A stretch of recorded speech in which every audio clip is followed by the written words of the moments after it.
يصلون على النبي يا أيها الذين آمنوا اللهم صل على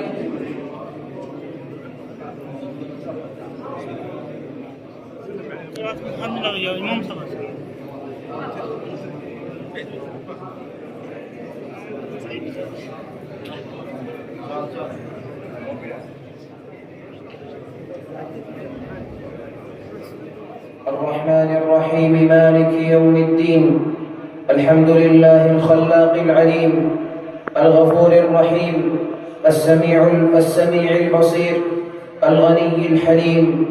أنعم على عباده المؤمنين بالإيمان وهداهم بالسنة والقرآن وعلمهم أركان الإسلام ودلهم على غنائم رمضان ووفقهم للصيام والقيام والإحسان. نحمده على ما هدانا واجتبانا ونشكره على ما أعطانا وأولانا، وأشهد أن لا إله إلا الله وحده لا شريك له، رب عظيم في ذاته وأسمائه وصفاته، عدل في قضائه، حكيم في أفعاله، رحيم بعباده، فهو سبحانه أرحم بهم من أنفسهم وأعلم منهم بمصالحهم، فيهديهم إلى خيرها ويرد عنهم شرها وهم يظنون به الظنون. وأشهد أن محمدًا عبده ورسوله، علم من الله تعالى ما لم يعلمه بشر غيره، وأكرمه ربه بالمعراج إليه وكلمه، فبلغ منزلة لم يبلغها سواه، ثم دنا فتدلى فكان قاب قوسين أو أدنى، فأوحى إلى عبده ما أوحى، صلى الله وسلم وبارك عليه وعلى آله وأصحابه ومن تبعهم بإحسان إلى يوم الدين. أما بعد، فاتقوا الله تعالى وأطيعوه، فلئن فارقكم شهر التقوى فإن الله تعالى يتقى في كل زمان، والمؤمن يجب عليه مراقبة الله تعالى في كل الأحوال. واعبد ربك حتى يأتيك اليقين. الله أكبر الله أكبر، لا إله إلا الله، الله أكبر الله أكبر ولله الحمد. الله أكبر. مضى رمضان بما أودع الناس فيه من أعمال، وهكذا الدنيا تمضي كما مضى رمضان. الله أكبر. انتهى شهر الصيام والقيام والإحسان، ولكن عبادة الله تعالى في كل حال ومكان وزمان. لا يوقف المؤمن عن العمل الصالح إلا الموت، فلازموا العمل الصالح بعد رمضان، وتقربوا إلى الله تعالى بالفرائض وأتبعوها بالنوافل. وليكن يومكم خيرا من أمسكم، وليكن غدكم خيرا من يومكم، فإن كل يوم يقربكم من أخراكم ويبعدكم عن دنياكم. الله أكبر الله أكبر، لا إله إلا الله، الله أكبر الله أكبر ولله الحمد. أيها الناس، أعظم نعمة ينالها العبد معرفة ربه سبحانه والعمل بما يرضيه عز وجل، والقرآن كتاب الله تعالى، وبه يعرف العبد ربه عز وجل، فيعلم ربوبيته وألوهيته وجملة من أسمائه وصفاته وأفعاله.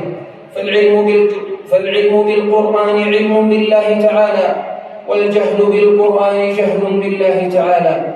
وفي القرآن الكريم إخبار عن ربوبية الله تعالى، والفاتحة ركن في كل ركعة من الصلاة، وهي مفتتحة بربوبية الله تعالى، الحمد لله رب العالمين.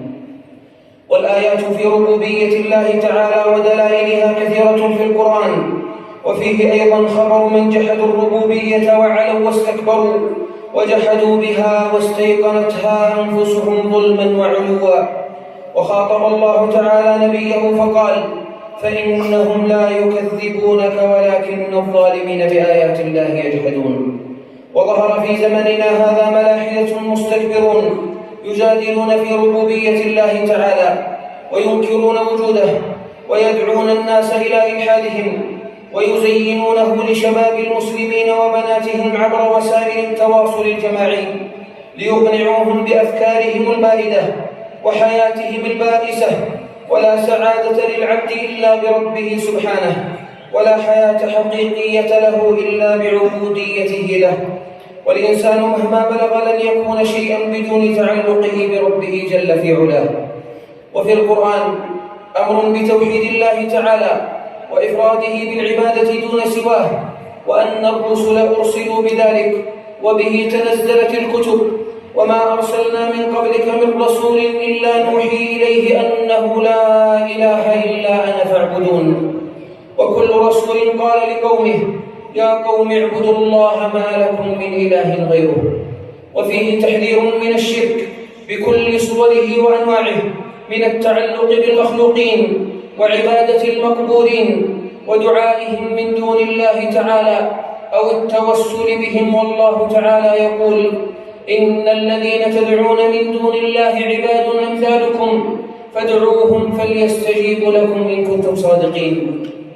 ويقول سبحانه والذين تدعون من دونه ما يملكون من قطمير إن تدعوهم لا يسمعوا دعاءكم ولو سمعوا ما استجابوا لكم ويوم القيامة يكفرون بشرككم ولا ينبئك مثل خبير. وأصحاب البدعة والخرافة باتوا في زمننا يدعون الناس إلى الشرك ويزينون لهم التوسل بالمخلوق دون الخالق، ويظهرون على الشاشات بلحاهم وعمائمهم يحلون للناس الشرك، وقد أرسلت الرسل بالتحذير منه. وفي القرآن الكريم معرفة الله تعالى بأسمائه وصفاته ليعرف العبد ربه وخالقه وليتوسل إليه سبحانه بأسمائه الحسنى ويتفكر في صفاته العلى ويثبتها له كما جاءت في الآيات والأحاديث على الوجه اللائق به سبحانه، دون تعطيله من صفات أثبتها لنفسه أو تشبيهه بشيء من خلقه، إذ الخالق في كماله وقدرته غير المخلوق في نقصه وعزه. وإذا كان لكل مخلوق وصف يخصه ويليق به فكيف لا يكون للخالق سبحانه وصف يخصه ويليق به جل في علاه. وكمال الصفات من كمال الذات، وربنا سبحانه ذو الكمال والجلال والجمال، ولله الأسماء الحسنى فادعوه بها وذروا الذين يلحدون في أسمائه سيجزون ما كانوا يعملون. قل ادعوا الله أو ادعوا الرحمن أيما تدعوا فله الأسماء الحسنى. ونشط في زماننا طائفة من المبتدعة يعطلون الله تعالى من صفاته وينكرون علوه سبحانه على خلقه وينفون استواءه على عرشه ويحرفون معاني الآيات الكثيرة المثبتة لذلك ويردون الأحاديث الصحيحة فيه، وكل ذلك من أجل أهواء ضالة وأفكار منحرفة أخذوها من الفلسفة وعلم الكلام يسمونها قطعيات عقلية فيقدمونها على الوحي الرباني، وهي ليست بقطعيات ولا عقلية، بل هي ترهات أعجمية وضلالات إلحادية. نعوذ بالله تعالى من الضلال والإلحاد، فالحذر منهم ومما يدعون إليه واجب، فإنهم دعاة ضلال وبدعة. الله أكبر الله أكبر، لا إله إلا الله، الله أكبر الله أكبر ولله الحمد. أقول ما تسمعون وأستغفر الله لي ولكم من كل ذنب فاستغفروه إنه هو الغفور الرحيم.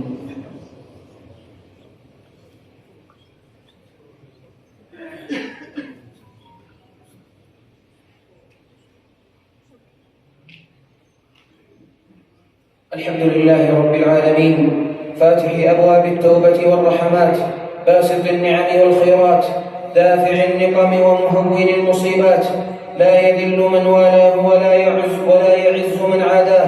نحمده على الهداية للإسلام والإيمان، ونشكره على تمام الصيام والقيام، ونسأله القبول والغفران. وأشهد أن لا إله إلا الله وحده لا شريك له، لا رب لنا سواه ولا نعبد إلا إياه، ونصفه سبحانه بما وصف به نفسه، ونبرأ ممن كفر به أو ألحد في أسمائه أو أنكر صفاته أو حرف معاني آياته.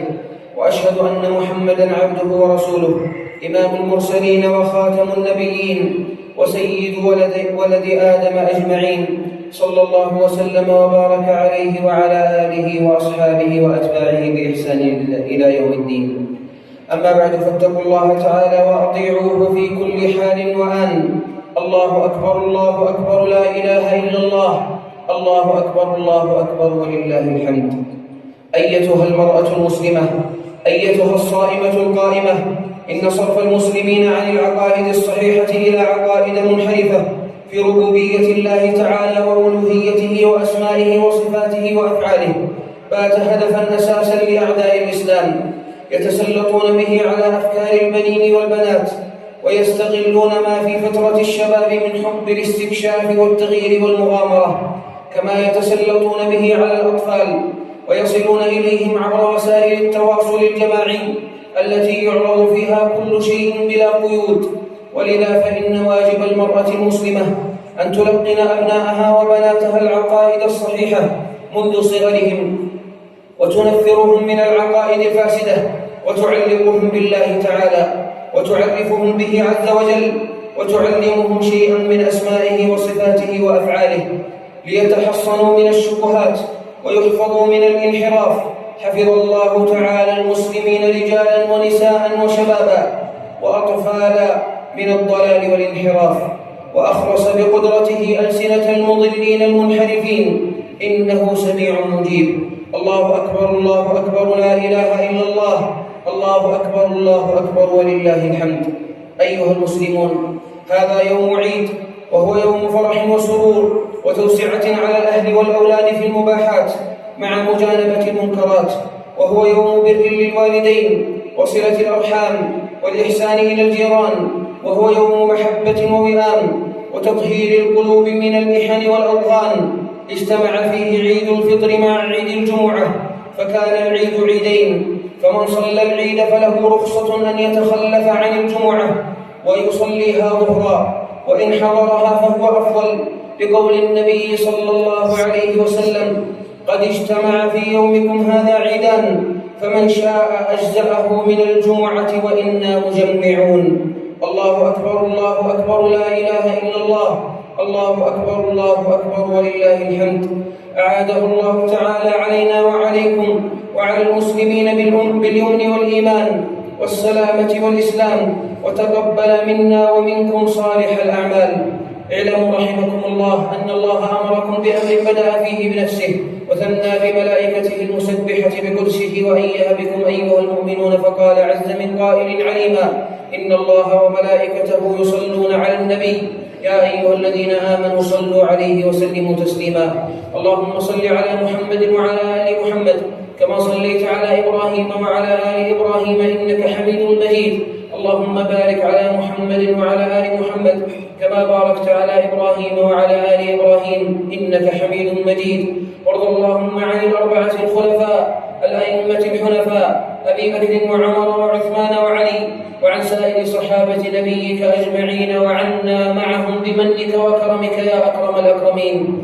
اللهم أعز الإسلام والمسلمين، واخذل الطغاة والملاحدة والمفسدين.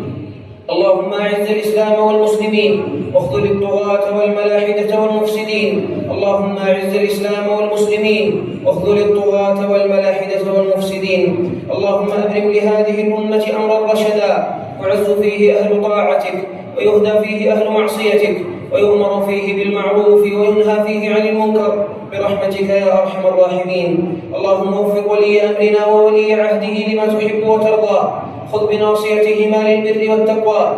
اللهم وارزقهما البطانة الصالحة الناصحة التي تدلهما على الخير وتعينهما عليه، برحمتك يا أرحم الراحمين. اللهم أصلح أمر المسلمين واجمع كلمتهم على الحق يا رب العالمين. اللهم أصلح شأن إخواننا في السودان وفي كل مكان. اللهم ألف بين قلوبهم واجمع كلمتهم على الحق يا رب العالمين.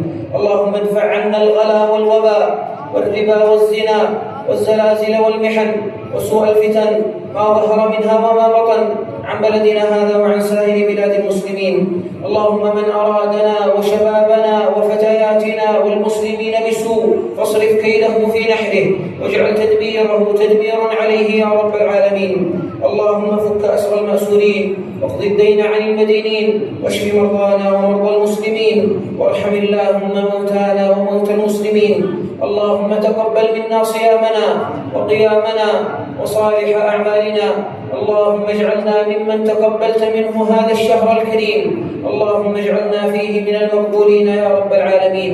سبحان ربك رب العزة عما يصفون، وسلام على المرسلين، والحمد لله رب العالمين.